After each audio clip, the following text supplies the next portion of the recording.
Welcome to Venture Podcast, presented by VNTR, the world's leading investors community, the place to learn from VCs and capital allocators. When I make an investment, I am saying, what's the world going to look like if this thing succeeds? I'm not thinking I'm going to make money on it. So here's what I look for. I look for an industry that is dominated by oligopolies or monopolies. First, I'm looking there. Then I'm looking, is there a new technology coming after that industry? Is there is there an entrepreneur who's really good, who's going to really make that happen?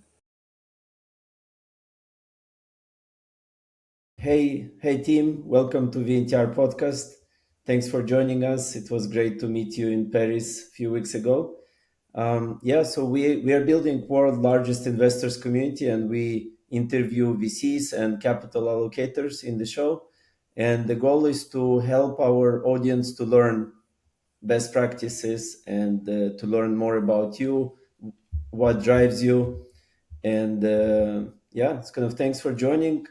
Maybe we can start with just quick introduction so that you can introduce yourself, and we prepared various questions to guide the discussion. Terrific. Well, thank you, Yuri and Nico, for having me on your show as a founding interviewee, and I'm looking forward to it. I'm Tim Draper. I am a venture capitalist with Draper Associates. I invest I'm investing in very, very early stage entrepreneurs and startups, and they can be anywhere on the planet. I have also started a school, Draper University of Heroes, which teaches entrepreneurship, and we've had about 4,000 students through there, and it's been about 13 years. And the average student now has, whereas Harvard and Stanford boast that 85% of their students get jobs when they get out, our average student creates 7 jobs. And we only keep them for 5 weeks. And that school's become very successful. And then we have a show called Meet the Drapers. It's a show where I and my relatives, and we have guest judges. We adopt them, so they're a part of our family. Um, they're That's big great. Yeah, so deal judges, we and will yeah we will dive to each of these topics during the discussion. Um, we would like to learn, how did you start the VC journey, right? Kind of what year did you start as a VC? I know I met Bill, your father, and he was speaker in our events in the past. But it would be great to learn, how did you start with VC so journey? I started in 1985. My grandfather was the first Silicon Valley venture capitalist. My father was a pioneer of Oh, venture really? capital. He drove Silicon Valley venture capital in a big way. And then I started in 1985, and I saw what venture capital had done for the Silicon Valley in kind of a weird way. We had we had cousins in Pittsburgh, and they were our wealthy cousins, Mm. and we were the poor relations. And over time, those two things shifted. And so I saw what had happened in the Silicon Valley. I knew what had happened. And I decided that it was all tied to venture capital and entrepreneurship. And I made it my mission to spread entrepreneurship and venture capital around the world. And so I have pretty much spent my life doing that. And I think it's been effective because I I go to places where you would never think, Tanzania, where you never think anybody had ever heard of venture capital or entrepreneurship, and they're pitching me businesses. So I think we've been effective in spreading the good word. Yeah, Yeah, that's capitalism, very cool. entrepreneurship, venture capital, all do really good things for society. And did you try to start your own startups, like technology companies, I or you did that a always couple were of on the times. investor side? They, I did it a couple of times when I couldn't find an entrepreneur to do it. Uh, then I did get an entrepreneur hired in to do it. And Mm. that company, one of the companies was just too early. It was like I did fintech before there was fintech, and it was too early. Um, Mm. and uh, Other than that, yes, the other ones I've actually started some by brainstorming with entrepreneurs and then funding the entrepreneur. That's a little different. Mm. Um, Yeah. the only ones that I've really started are Draper, Fisher Jurvetson, Draper Associates, and a number of venture funds around the world where I helped other people start theirs. And then I started Draper University, a school for entrepreneurs. And it looks like Nice. that is a success and just recently has become a financial success. And then Meet the Drapers, the show, also only recently has built a huge audience. So it's becoming a financial success too. That's So, great. Yeah, so that's great. we're, yeah, so I've done a few things where I started my own business. Um, and Some have worked and some have not. But most of the time, I am really in the business of helping other people start their businesses. Yeah, and you were very successful with that. And how did it happen that most of your kids are VCs? Kind of Yeah, what that was a was the really journey? interesting thing. Did you tell them you are a VC from the day they were born, or how did it happen? I thought they would go off and do whatever they wanted to do, which they did. But I think at the dinner table, I did spend a lot of my time telling them, "Hey, I met this company. They're doing this. I saw this demo of this new thing. I took apart a computer for them in the middle of the dinner table. I did some things where I guess they saw how much fun I was having, and they said, "That's the fun I want to have." So I think that's fantastic. Now they are in a much more competitive venture capital world than I was, and certainly than my father was. Um, but I think they have the benefit of an instinct going for them.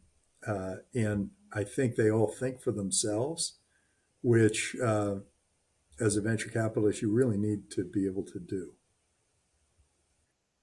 And they chose to have their own brands. Like they didn't join your VC fund as a partner. No, So Billy started with me. He joined me for 4 years at Draper okay. Associates, and now he's spun off and he's done his first fund with Path Ventures. Now he's raising his next one. Adam Hmm. started Boost on his own.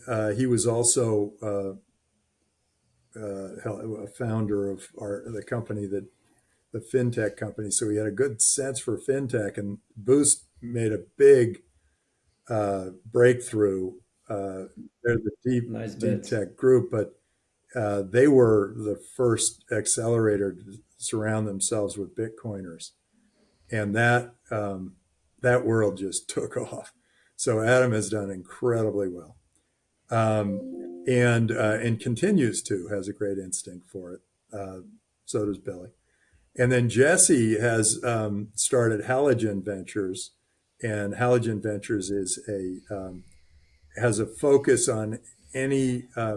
They tend to want to back companies that are focused on family, so that's like I don't know, multi-trillion-dollar market, and and she likes to back entrepreneurs that have at least one woman in the founding team. So they're all doing that, and my other daughter is terrific, and a great artist and a mom and an entrepreneur.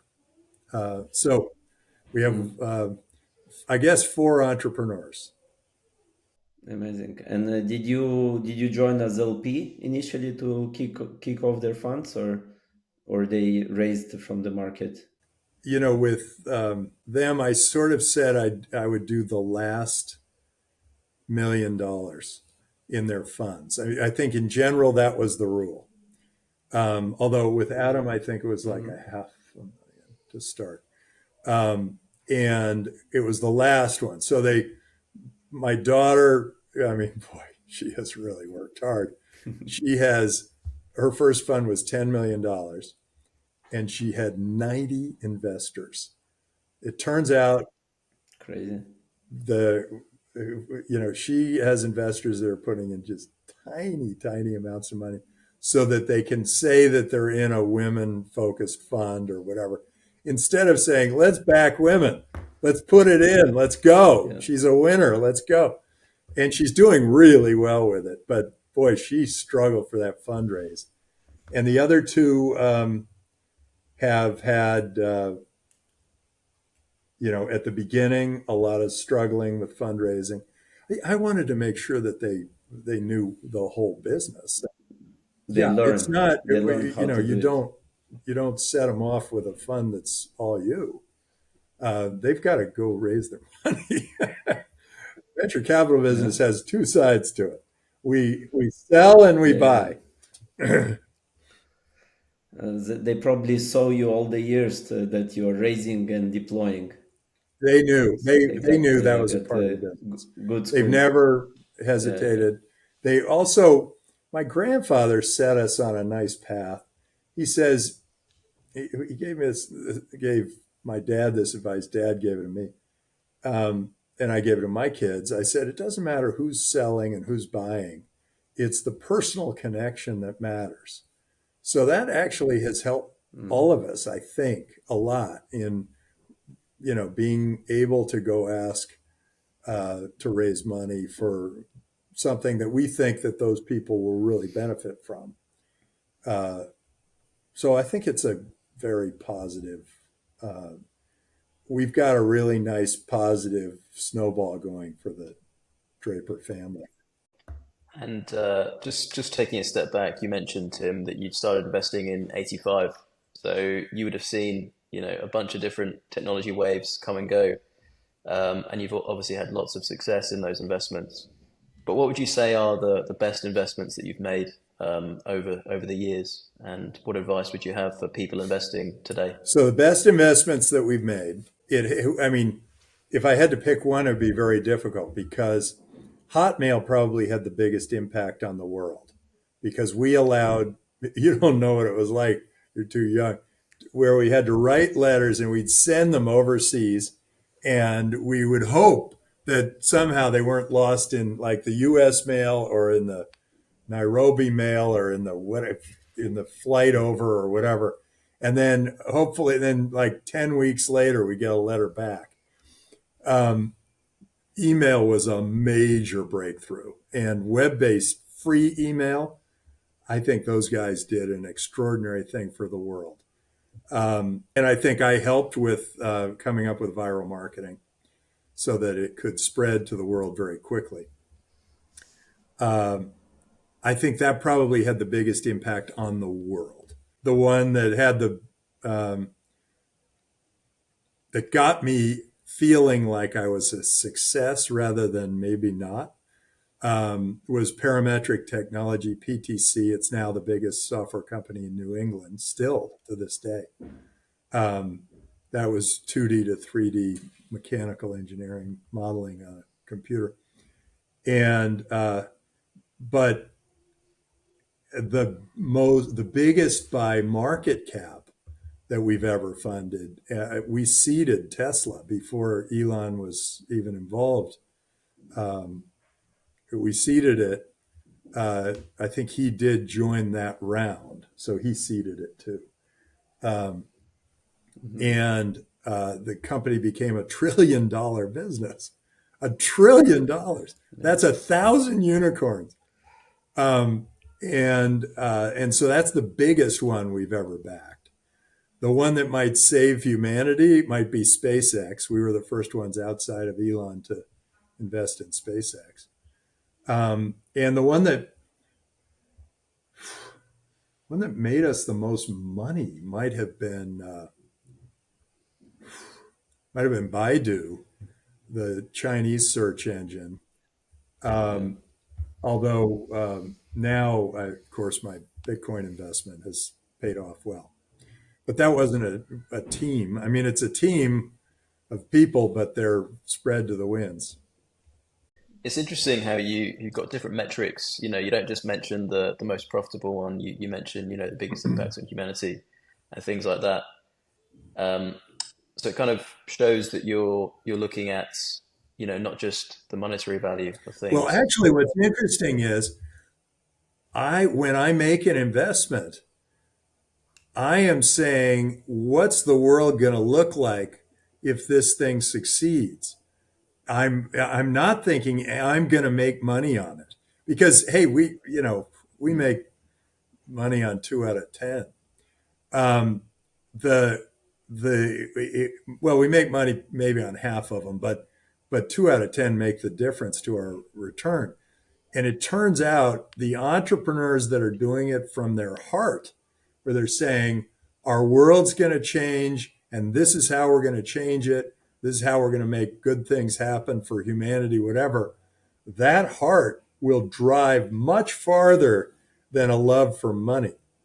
When an entrepreneur comes in and says, you know, I say, why are you doing it? They say, I'm doing it for money. That isn't enough because when things get tough on Yeah. somebody who's doing it for money, they're not going to stick with it and be the cockroach and never die. They're going to be out, done. Yeah. So it's actually a good investment philosophy. What is the world going to look like if this company succeeds? And is that a really positive? Is that one I want to live in? That is number one. But what turns out to be the case is the biggest winners are the ones that make a biggest impact on humanity. I mean, long term, that's really what's happening, right? I mean, Amazon, bow down to Jeff Bezos. That guy's awesome. I can get a toothbrush in 4 hours just by pushing one button and it's done. I can get whatever. A huge deal for Bezos. I mean, I think Travis Zalesnik was like one of the greatest heroes of all time. Bow down to him. He made it so I'm never lost. There's always a car that can come pick me up. I never have to park. This guy's made life fantastic for people with Uber. I, I love what Elon's done for society and what he will do for society. I mean, he'll get us off the planet. These people are extraordinary. These people who have become super rich are extraordinary people. Zuckerberg has allowed us to communicate in ways we never imagined we could. These people are so awesome, and they don't get the credit they deserve. They get a bunch of press chipping at their heels. They get government intervention. They get lawsuits. They get all this stuff. But what they've done for society is extraordinary. So those things go together. The money and society, they continue to go together. And that's what capitalism is all about. The people who are saying, oh, I'm going to, we need to save the planet. And they all they want to do is complain about it. They're not doing us any favors. The ones who are going to do the favors for the planet are going to be entrepreneurs who end up making a lot of money. So you meet them very early, right? It's kind of how do you identify that they are those that gonna change the world to a better Well, you place? ask that question, why are you doing this? And let people think about Yeah, that. And then the real truth comes out. And that's and right. if the real truth comes out and it's like bursting out of their chests, it's hard for a venture capitalist not to fund them. And if the real truth comes out and they're after the money, I'm out the door. So few questions about your recent funds, right? It's kind of you have Draper Associates, and we had few calls to learn about your recent funds. I think it's Fund Five, right? That you, from what I recall, what is the current fund, and what is the thesis for the recent fund that you are currently I'm not operating? allowed to raise money publicly. It's a private No, fund. you're not. So anyway, yeah, we're Okay, actively investing. We're, of course, long term, we're always raising money um, from investors, and we're really good at what we do.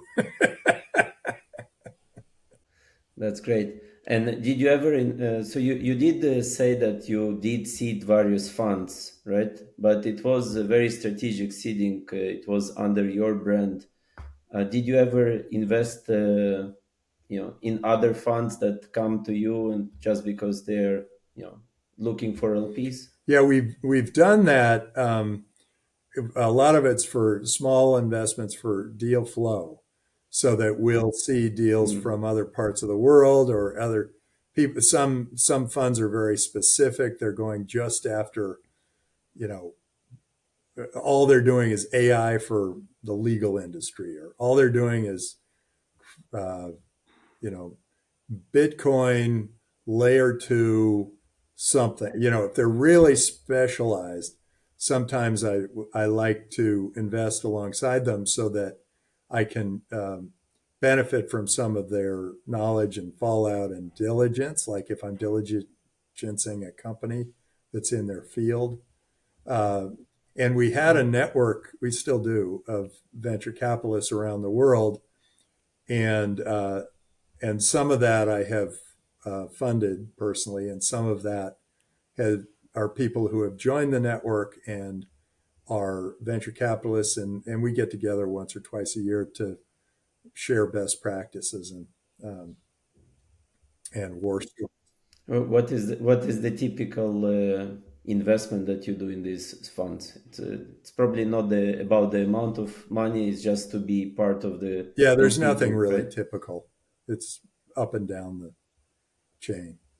But it isn't really where I Okay. focus. I focus on the entrepreneur. Uh, I mean, Mhm. it's hard enough to figure out if an entrepreneur is going to be successful. Trying to figure out if a venture capitalist is going to be successful is a whole nother game. Because I'm one type of venture capitalist, and then there are many others that are hugely successful, and they're very different. Some are just focused on the money, Mhm. which I support. Yeah. I support that, but that they have to be later stage investors for that. Yeah, it's more of an art form at the early stage. So when you invest, you compete with other funds, right? Kind of each fund has their own thesis. Do you see competition when kind Almost, of why founders choose to work with you versus other funds? almost never. We Mm, always feel at the very early stage, we welcome anybody who wants to come participate with us. In most cases, there's usually never enough money for a seed investment. yeah, in early Yeah, when stage. they're just getting Mhm. going, they need a lot of support, and so we always welcome other players to come in with us. The the late stage guys, they're always in heavy competition with each other because it's obvious, like the company's a success. Let's all fight to get in, and then the Exactly. market decides. Exactly. But at the early stage, again, it's a bit of an art form. Even valuing the companies is an art form.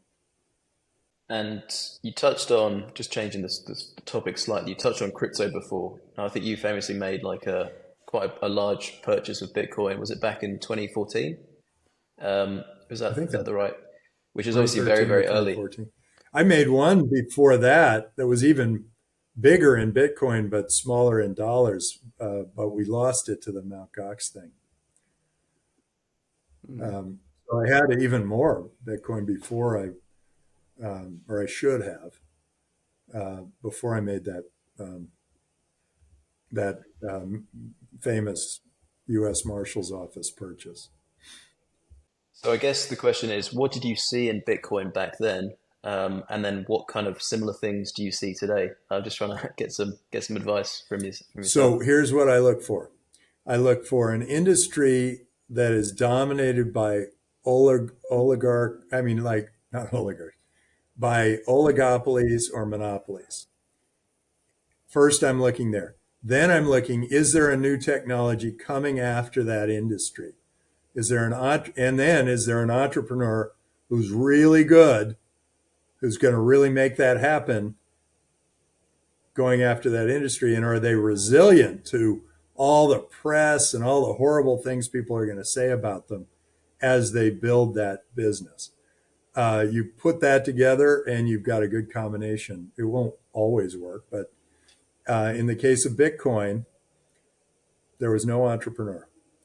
There was just an industry of central banking systems that were politically run, that were monopolies, individual monopolies, and providing horrible service at a very high price and creating enormous problems in economies, whether that be through inflation or high interest rates or government spending or whatever it is, government overreach, government regulation, all those things.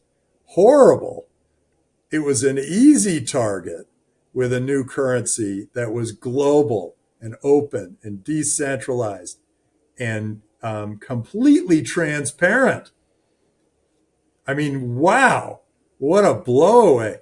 And the reason I got to know that so well so soon was that I got when they stole my money at Mt. Gox. I I thought, well, that's the end of Bitcoin. Too bad. That was kind of a fun experiment. It was a small investment I had made, but um, big in Bitcoin. Um, and I thought, oh, that's the end of Bitcoin, but it wasn't the end of Bitcoin. People were even more active about Bitcoin, even though that the biggest trading arm of Bitcoin had stolen all the money. Um, so I dug in and I said, oh, well, so what are people using this for? And, at that time, of course, there were people trading guns and drugs and whatever, but turns out they've all been caught because there's a perfect record kept where all the money goes because of the transparency. Um, but then there were all these people who are getting, first it was like they're doing remittance, they're sending money overseas to their families. Then it's like big companies that it was an easier way for them to pay people internationally. And then people who were unbanked were getting paid internationally in Bitcoin. And they were able to actually create their own economies. So the unbanked people are not allowed into the economy. That basically is the case. If you're unbanked, you're not allowed into the economy. And so all of a sudden, these unbanked people were able to build an economy around Bitcoin. And as soon as I saw that happening, I thought, wow, this is huge. And there are only 21 million Bitcoin out there. So you better get some while they're hot. And they were going to be used in all these different ways. 21 million Bitcoin is what, 21 quadrillion Satoshis or whatever. So don't worry about the currency problem. Don't worry about the numbers. You can still make small trades. And I realized that was going to be a big deal. And then we usually, when we have a really big winter, government puts in interference of some sort. Fortunately, Bill Clinton, to his credit, when the internet came out, he was getting all sorts of pressure to regulate the internet, tax the internet, stop the internet, do all these things is horrible, blah, blah, blah. But he sort of said, this seems interesting. Let's see how it goes. That attitude allowed the biggest companies in the world to happen in the United States. If he had not had that, they would have happened in El Salvador or whatever. And now El Salvador is the country who's saying, and not only El Salvador, now it's Argentina, Paraguay.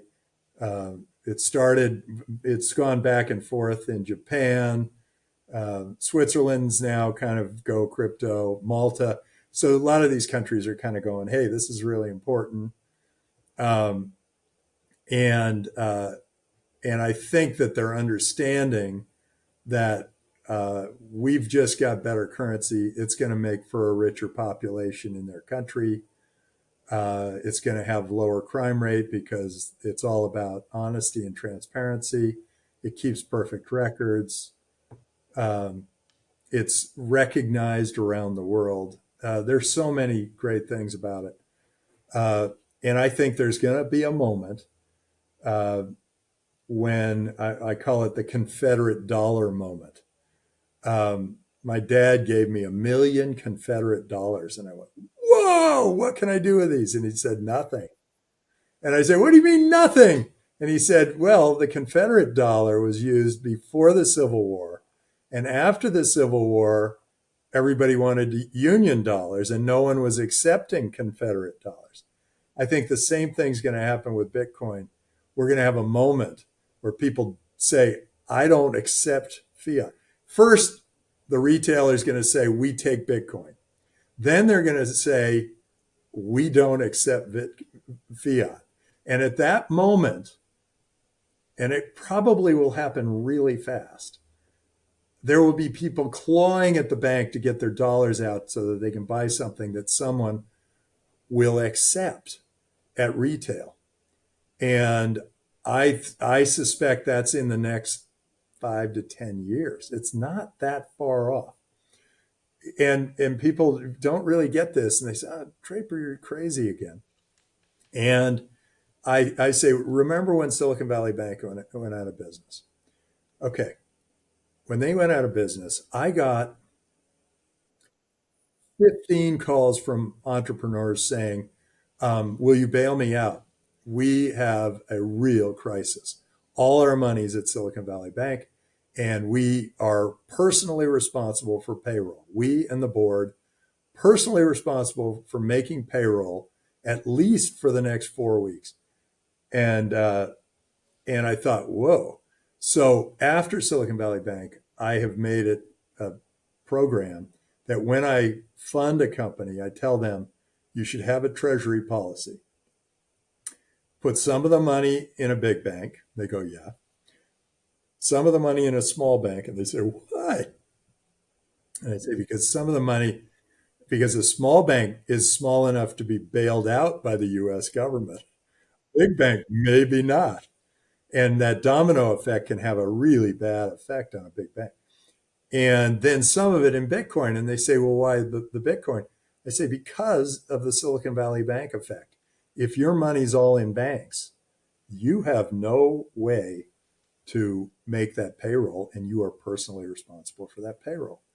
And you probably personally should have some money in Bitcoin so you can feed your family if this occurs. So I think we've gone from the people who say, "Oh, that's a crazy, weird little currency. You don't know what it is," to, "Wow, this is something big," to, where the government says, "No, we don't want it," or "Maybe we do," or "I'm not sure," to now where people are sort of, to where it's sort of gone from greed to fear, where the greedy people were kind of going, "I'm buying this Bitcoin thing." And the fearful people were staying away from it. Now the fearful people are starting to say, "I better have some," because if the world goes away from fiat, which it will, nobody's going to want a currency from the dark ages. And, when people say, "Well, what about stablecoin?" I look and I go, "Yeah, well, that's as good as long as the fiat's good." So they moved to fear, and the fear part of our community is much larger than the greed part, than the opportunity part. I think that we've got a big move coming. It's very exciting, And it's really going to happen when it's super easy. It's not just for engineers to figure out how to store their money. Um, it's when it's really easy. It's as easy as a credit card. Uh, we're not uh, we're not going to want to operate in a currency that we know today is worth $1, and 2 years from now it's going to be worth 75 cents. Yeah, it's kind of let's switch topic again. It's kind of you started your own show, Meet the Drapers. How did you come up with this crazy idea? And sounds I like can't the take whole I family is can't involved. I can take credit for the original idea, which I brought to Hollywood about 30 years ago, well before Shark Tank or any of the others. I brought it to Hollywood. They all turned it down. And I came back and I thought, okay, I don't need to do it.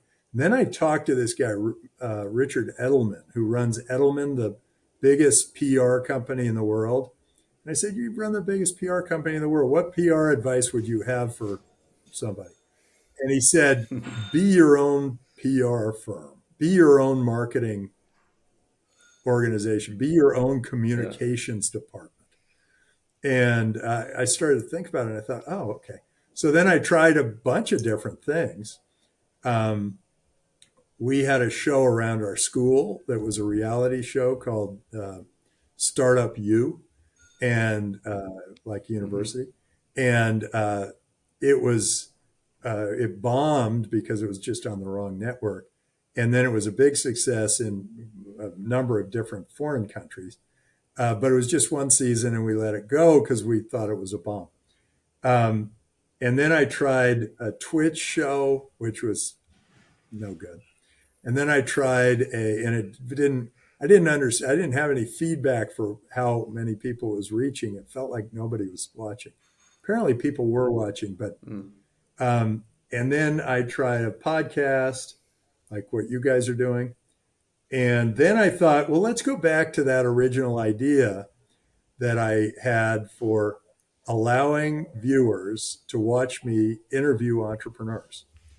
And it's not like, on Shark Tank, it's like a new bikini or a, new way to scrape gum off the floor. This is, I mean, these are real entrepreneurs doing technical things that people thought, I would guess Hollywood would think was too technical for their audience. Well, it turns out we have a huge audience. Um, and I had no idea either. At the beginning, first season, it was hard to get my mother to watch. And then now it's like 100 million viewers, something like that. Huge, huge. And how do you distribute the content these days?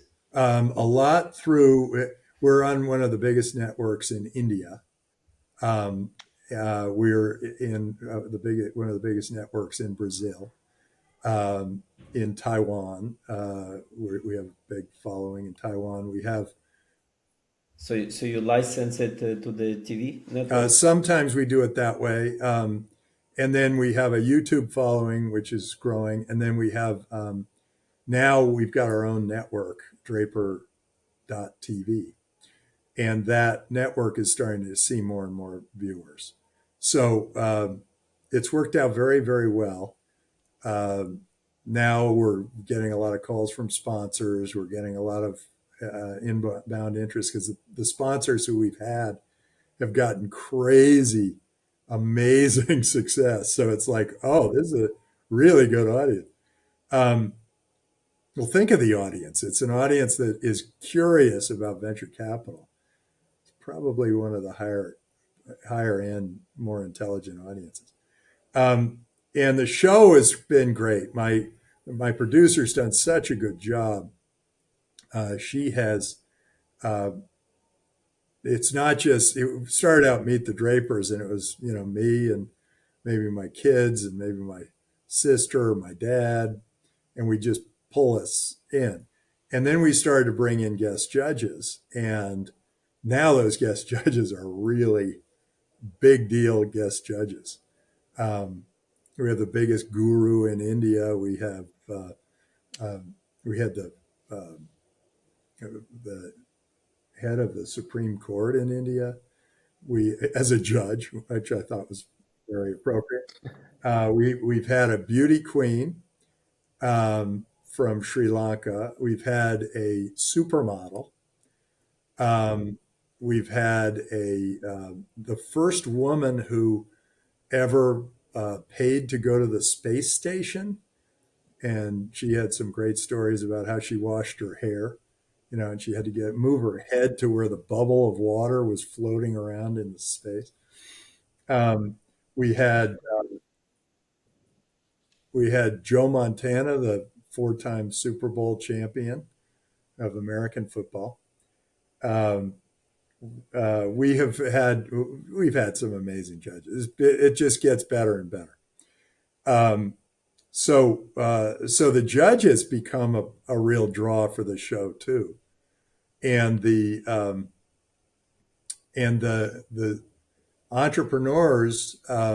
At first, we were dragging in any entrepreneur we could find that was nearby, and now we go to a country, and we might get 1,000 uh, people applying to be contestants who where we only get four on the show. So we're getting pretty good quality on the show.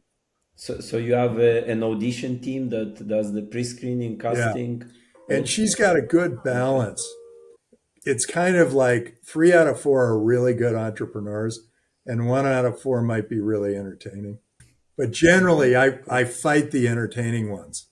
I say all I want are good entrepreneurs to go through this show. Did you invest in any of these participants? Actually, that's a part of the show. We invest $1 million at the end of the show in the winner. And the winners, the top six are usually, the top six are the ones that get to the finale.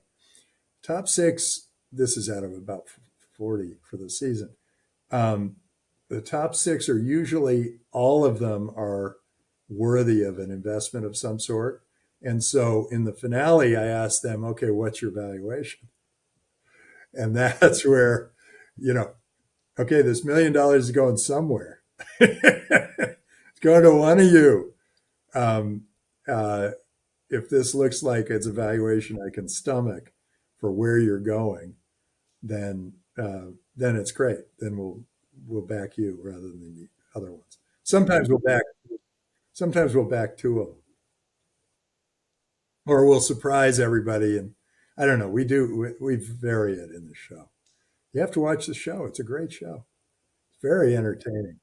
My sister, I I saw I saw the production. I was in oh, Paris you and I saw it saw the produced. production of That was weird in one of the Paris. They episodes. they they had a very odd management there, but it was still it was great. Paris Blockchain Week, still a great thing. Well, yeah, and we decided to do it live in conferences. It turns out it's just got better It's a energy. good model. It's a better Yeah, show it's a good model. than kind of three people in a studio. Um, So we are doing side events for major conferences for investors. Like we gather the investors that visit large conferences. So we also find it as a great model to engage the audience. yeah. Oh, it's great. It's Cool. great.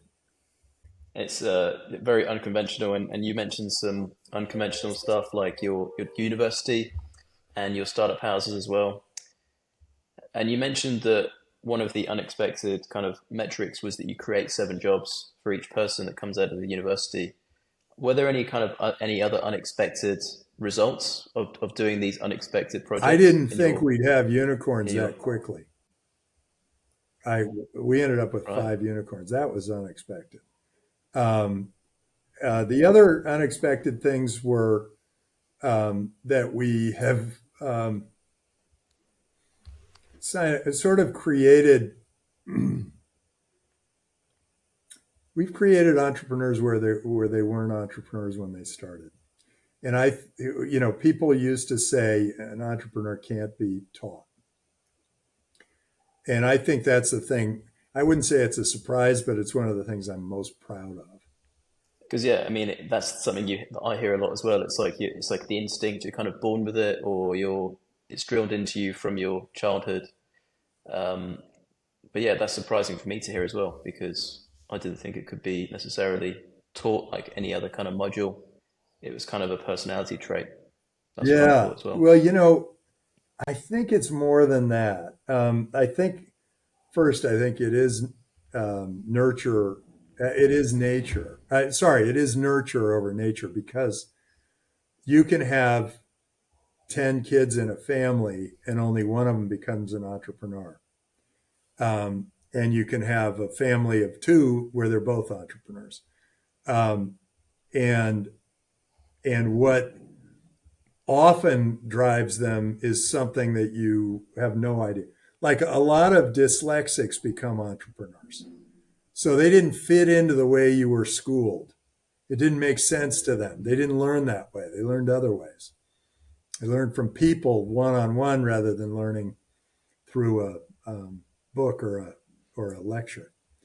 Um, so they feel like, hey, something's a little off with me. I can do something a little off, um, and and I can try something that the world hasn't seen, and I don't get embarrassed if I make a mistake or I fail or whatever. It doesn't bother me as much as the positive outcome where I've made a big impact. I think that where it's like, hey, I can make a big impact.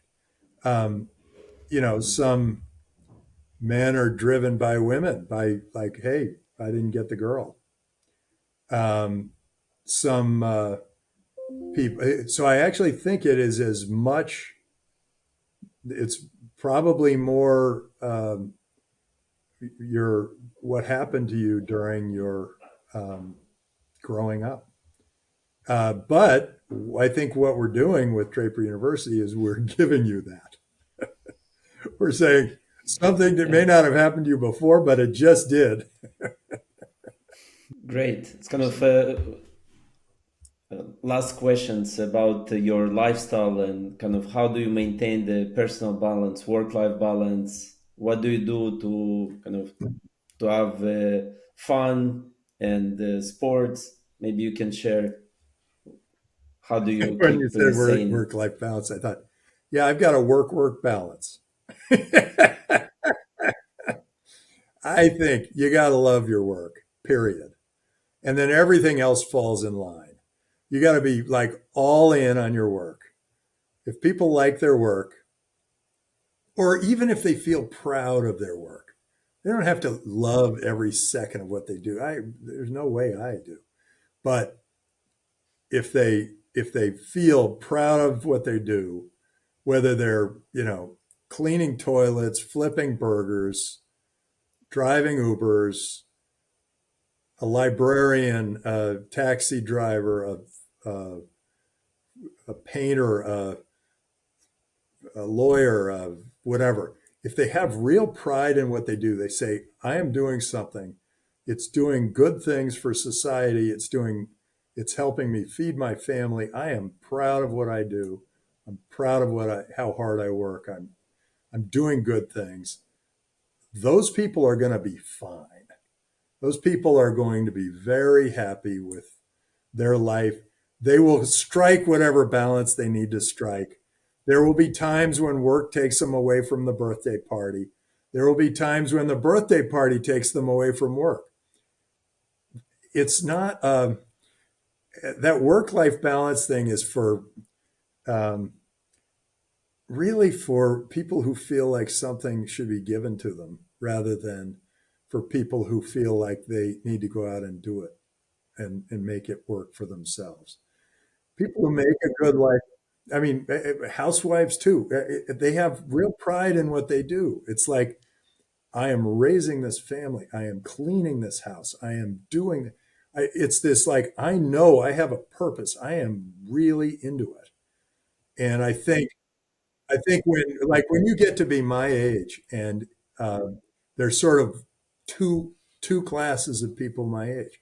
There are the people who are still working and very happy, and there are the people who have retired, given up, whatever, and those people are probably okay because they can kind of look back and say, "Oh, everything's fine." And then there are the people that kind of went off on drugs, messed themselves up, didn't have any pride in what they did, didn't feel good about what they were doing. And they're the ones with all the mental health problems. And it had nothing to do with work-life balance, anything. It had to do with, am I doing something where I feel I'm doing something good?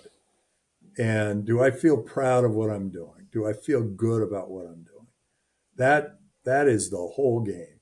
Now, some of them got addicted to drugs because they took painkillers in the hospital, and it was just too bad. I mean, that's just bad luck. That they happen to be addictive personalities, and they had, you know. Do you meditate? Do you do any sports, Tim? Yeah. Oh, I play all sports. Every sport What I is your still can favorite? do. Tennis, basketball, swimming, football. Anytime I get a group Yeah. together, I Okay. love American football. I don't play soccer much because I was a goalie, and I was a pretty good goalie, but soccer wasn't that big a deal when I was growing up. And if I ever get to play baseball again, I would love it. But baseball Right. requires 18 people, unless you're just sitting in a batting cage and nobody cares. So,